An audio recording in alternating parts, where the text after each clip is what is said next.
मित्रों, यह कहानी एक ऐसे साहसी बालक की है जिसने अपने साहस से भगवान शिव को भी अपनी इच्छा मनवाने के लिए विवश कर दिया था। बिल्कुल भक्त ध्रुव की तरह। जिस प्रकार ध्रुव ने श्री हरि की भक्ति प्राप्त करके स्वर्ग से भी ऊंचा स्थान प्राप्त किया, उसी प्रकार इस बालक ने भी अपनी जिद से अपने माँ के कष्टों को दूर कर दिया। इस बालक ने एक दिन अपनी माँ से पूछा, ये ईश्वर कौन है और इनसे मुलाकात कैसे होगी। फिर वह घनघोर जंगल में प्रभु को ढूंढने चल दिया। जब भगवान कहीं नहीं मिले तो थक हार कर एक शिला पर बैठ गया। तभी वहां से पार्वती ने आकर पूछा, तुम यहाँ क्या करने आए हो और तुम्हें क्या चाहिए। तब उस बालक ने अपनी मनसा बताई, जिसे सुनकर शिवजी भी चौंक उठे। ऐसा उसने क्या मांगा जिससे शिवजी चौंक उठे। आगे की कहानी जानने के लिए हमारे इस वीडियो को सब्सक्राइब कमेंट करके बेल आइकन दबाना न भूलें। शेयर अवश्य करें। धन्यवाद। नमस्कार, मैं रणधीर सिंह लोटस एंटरटेनमेंट में आपका हार्दिक स्वागत करता हूं। मित्रों, एक गांव में पारो नामक एक गरीब विधवा रहती थी। उसके एक पुत्र था। वह इतनी गरीब थी कि घर में 4 बर्तन भी ढंग के नहीं थे। लड़का अभी छोटा था। पारो ने बड़े प्यार से उसका नाम नसीब सिंह रखा था, मगर वह इतना बदनसीब था कि उसके पैदा होने के कुछ समय बाद ही एक बीमारी से उसके पिता की मृत्यु हो गई। पारो घरों में चौका बर्तन आदि करके उसे पाल रही थी। उसे पक्का विश्वास था कि नसीब सिंह बड़ा होकर उसके सारे संकट दूर कर देगा और उसका बुढ़ापा चैन से गुजरेगा। इसी आस में रात दिन मेहनत करके वह अपने बेटे को पाल रही थी। नसीब सिंह था तो छोटा, किंतु समझदार बहुत था। संयम और धीरज की उसमें कमी न थी। किसी भी बात को गहराई तक जानने की उसमें प्रबल उत्सुकता रहती थी। एक दिन उसने अपनी माँ से पूछा, माँ, हम इतने गरीब क्यों हैं। यह तो सब ईश्वर की मर्जी है बेटे। दुखी स्वर में पारो ने कहा, सब नसीब की बात है। मगर नसीब सिंह यह उत्तर सुनकर संतुष्ट नहीं हुआ। वह बोला, ईश्वर की ऐसी मर्जी क्यों है बेटा, यह तो ईश्वर ही जाने। अगर ईश्वर ही जानता है तो ठीक है, मैं ईश्वर से ही पूछूंगा कि हम इतने गरीब क्यों हैं। बताओ माँ, बताओ कि ईश्वर कहाँ मिलेगा। पारो तो वैसे ही परेशान थी, अतः उसकी बातों से उकताकर उसने कह दिया, और जंगलों में रहता है, लेकिन तुम वहाँ न जाना। लेकिन नसीब सिंह दिली दिल में उसी क्षण इरादा बना लिया कि वह ईश्वर को ढूंढेगा और उनसे पूछेगा कि हाँ, आखिर हम इतने गरीब क्यों हैं। एक दिन वह जंगल की ओर चल दिया। जंगल घना और भयानक था। चलते चलते नसीब सिंह बुरी तरह थक गया था, मगर भगवान की परछाई भी उसे दिखाई नहीं दी।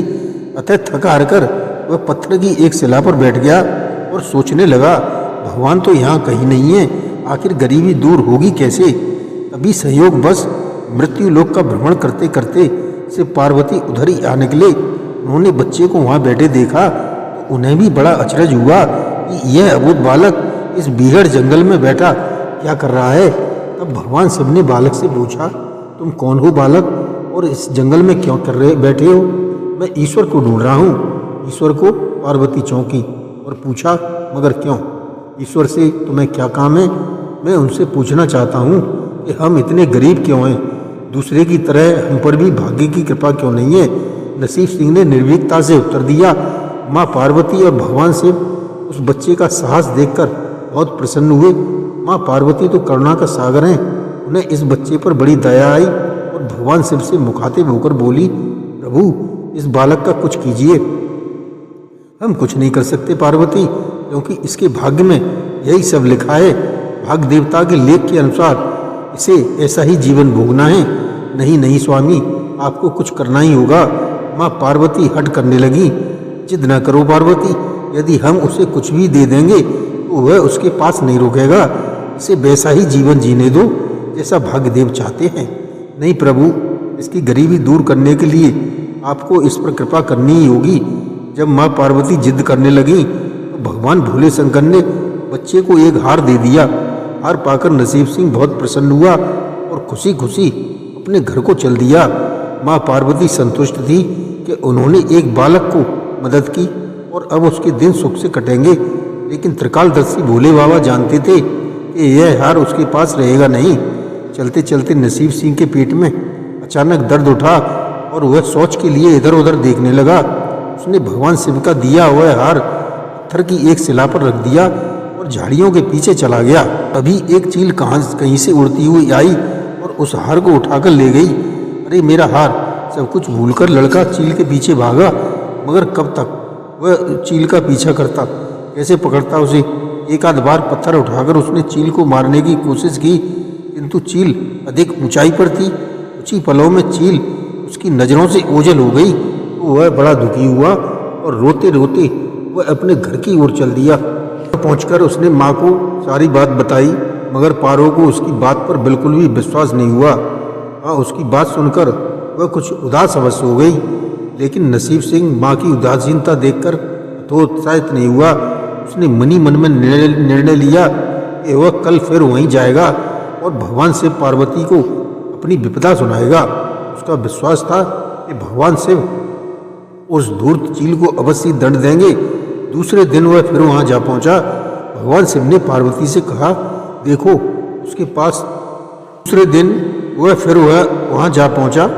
भगवान शिव ने पार्वती से कहा, देखो उसके पास कल वाला हार नहीं रहा, उसे एक चील ले उड़ी है और दूसरा हार पाने और उस चील को दंड दिलवाने की इच्छा लिए यह लड़का आज फिर आया है।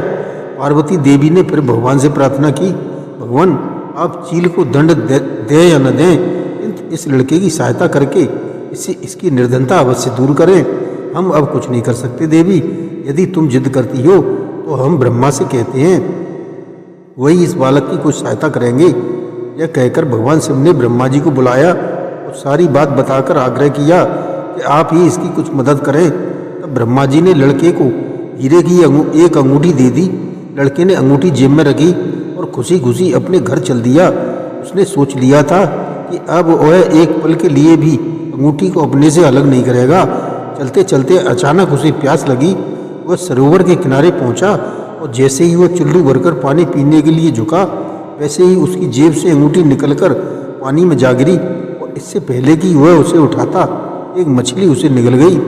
तब नसीब सिंह रोते रोते घर आया और माँ को सारी बात बताई। बेटा, जब तक भाग्य में नहीं है तब तक कोई चीज़ नहीं रुकेगी।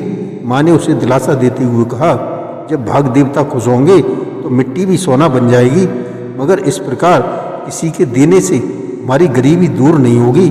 उसे समझाकर माँ अपने काम में लग गई, मगर नसीब सिंह भी हार मानने वाला नहीं था। उसने मनी मन सोच लिया था कि वह कल फिर वहाँ जाएगा। तीसरे दिन फिर वह जा पहुँचा। तब शिव और पार्वती उसका यह साहस देखकर बहुत खुश हुए। शिवजी ने इस बार ब्रह्मा जी के पास जाकर बात की, यह लड़का तो बड़ा साहसी है, इसका कुछ उद्धार किया जाना चाहिए। तब ब्रह्मा जी ने सलाह दी कि हमें श्री भगवान हरि के पास जाना चाहिए, यही इसका कुछ हल बताएंगे। अतः वे श्री हरि के पास जा पहुँचे। पूरी बात सुनकर भगवान विष्णु ने नसीब सिंह को कुछ हीरे दिए।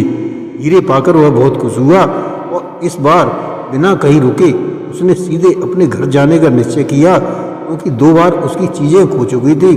जब वह घर पहुंचा तो माँ घर पर नहीं थी। अतः नसीब सिंह वे हीरे एक लोटे में रखकर कोने में छिपा दिए और माँ को ढूंढने निकल पड़ा। तो मनी मन सोचने लगा कि अब माँ को किसी के घर काम करने की आवश्यकता नहीं है, अब तो हम अमीर हो गए हैं। उधर पीछे से चोर उसके घर में घुसे और जो भी सामान हाथ लगा उसे लेकर भाग निकले। उस सामान में वह लोटा भी था जिसमें हीरे रखे थे। जब वह अपनी माँ के साथ वापस आया तो देखा हीरे गायब हैं।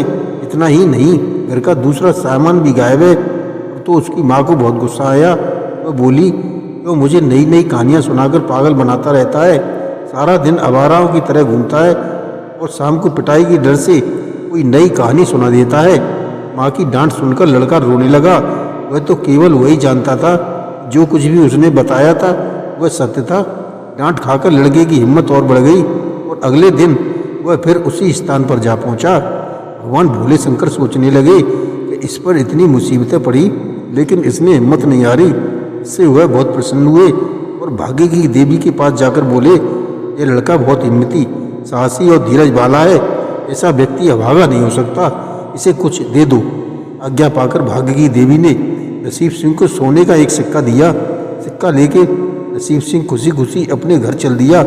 जब उसने घर जाकर वह सिक्का अपनी माँ को दिया तो उसकी माँ बहुत खुश हुई। अब क्योंकि उन पर भाग्य की देवी की कृपा हुई थी, अतः सारे काम ही अपने आप शुभ होने लगे।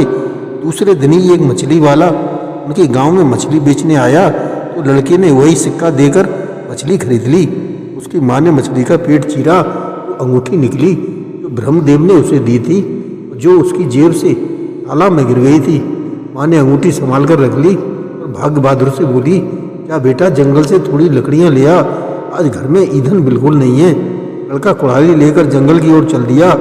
वहाँ जाकर जिस पेड़ पर लकड़ी काटने के लिए चढ़ा वहाँ उसी चील का घोंसला था जो उसका हार उठाकर ले गई थी।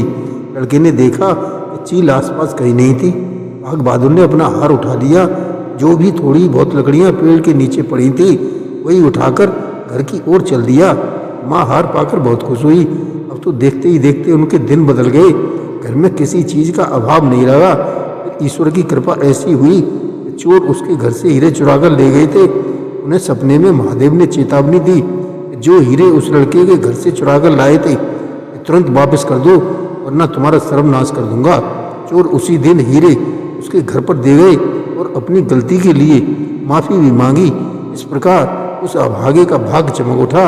अब उसके घर में किसी भी चीज़ की कोई कमी नहीं थी और उनकी गरीबी सदा के लिए समाप्त हो गई थी। जय श्री कृष्ण।